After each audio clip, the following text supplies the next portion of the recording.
How to add Instagram post to Instagram story. Hey guys, welcome back to our YouTube channel, and in today's video, I'm going to show you how you can do it. First thing first, you have to launch your Instagram application.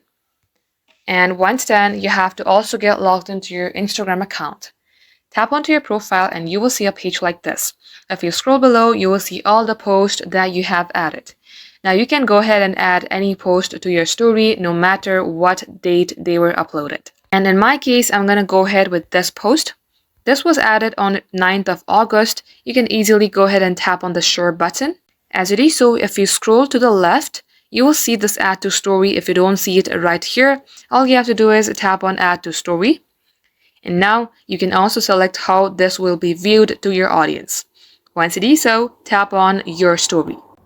If somebody taps onto it, they will be able to see the view post button.